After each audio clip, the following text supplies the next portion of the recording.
Hello friends, I am Dr. Priya Kanojia. Today I am going to explain demographic transition model. So what does the word demographic means? Demographic is the study of population based on demographic factors like birth rate and death rate. Transition, transition means the change. So demographic transition model is based on historical population trends of two demographic factors that are birth rate and death rate. This model can be used by government and non-government organizations for future planning and development. This model has been originated by W.S. Thompson in 1929 and later on some of the modifications has been done in 1945 by Frank Notenstein. This model is the process of change in society's population. This model is based upon the trends in mortality, fertility, and natural increase in the countries. This model suggests that population grow along a predictable five-stage model. To study this model, we must know about some basic concepts like birth rate, death rate, natural increase, migration, immigrant, and emigrant. So birth rate is the births per thousand, death rate, deaths per thousand. Natural increase is the difference between birth rate and death rate. Migration is the movement of people from one place to another place.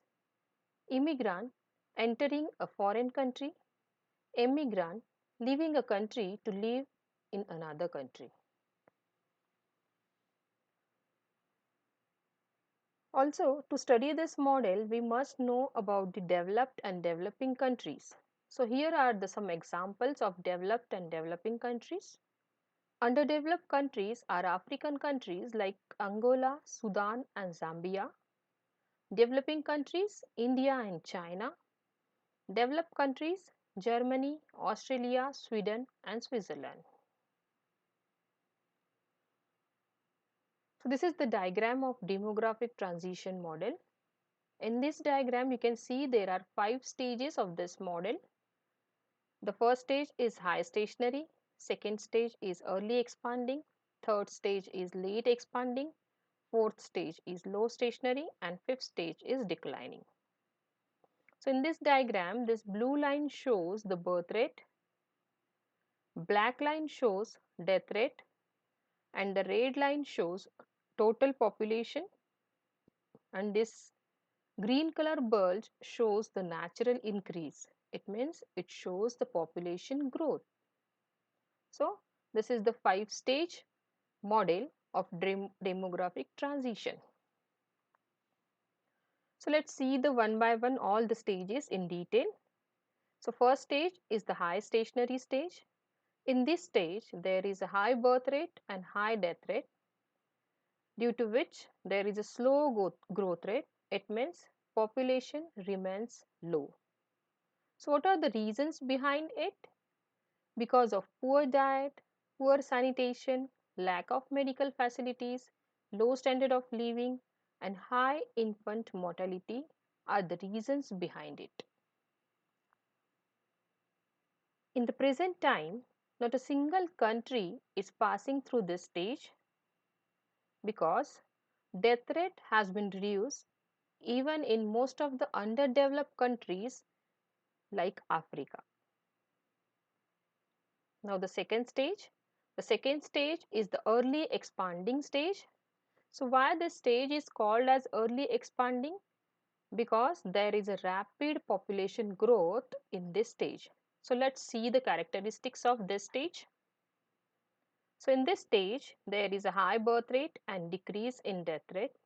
There is a rapid population growth.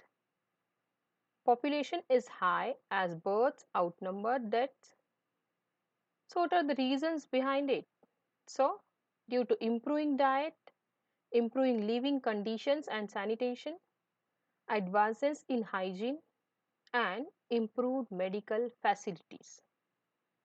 So which countries are going through this stage? So countries like Africa and some countries of Southeastern Asia are passing through this stage. So this is the early expanding stage. Now the next stage is the late expanding stage. As you can see in this diagram, again in the third stage also there is a rapid population growth.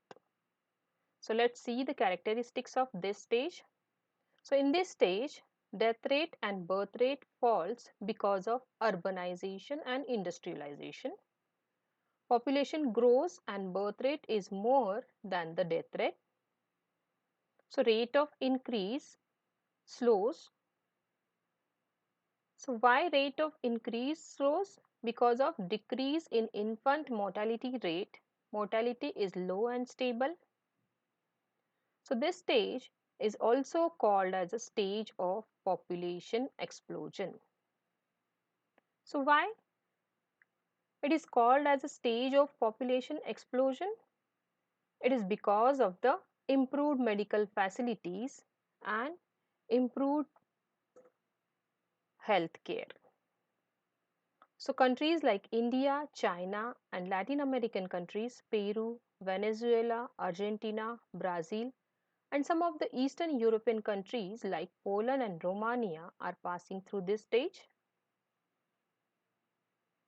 Now next stage is low stationary.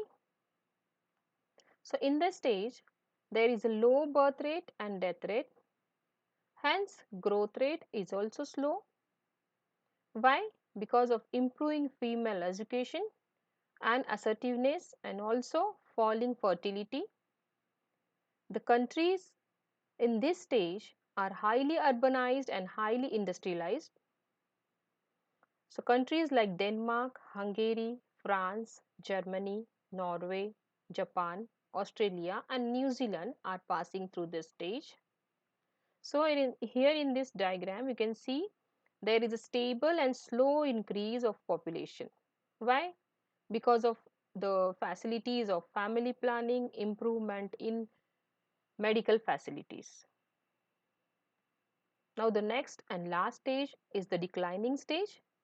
In this stage, death rate increases due to an aging population. Birth rate falls as more women choosing a child-free or child-limited lifestyle. There is a slow increase in population because death rate of an aging population rises higher than the reducing birth rate. So what are the reasons behind the slow increase in population or slow decrease in natural growth? So reasons behind it, again, family planning, good health care, improved medical facilities and later marriages. So all these are the 5 stages of demographic transition model. In this model, you can clearly see with this diagram that only in second and third stage there is a rapid population growth. And again, with the help of improved in medical sciences, improved living standard causes there is a stable or slow increase in population growth. So this is the demographic transition model. Now every theory, every model has some criticism, has some positive and negative aspects. So positive aspects of demographic transition model are it is most acceptable, it is easy to understand, it is based on actual population data, it helps in planning process. And the negative aspects of this model are non-availability of data, no uniform pattern for all countries, decline in birth rate in rural and urban areas may vary, which would hamper the overall growth rate.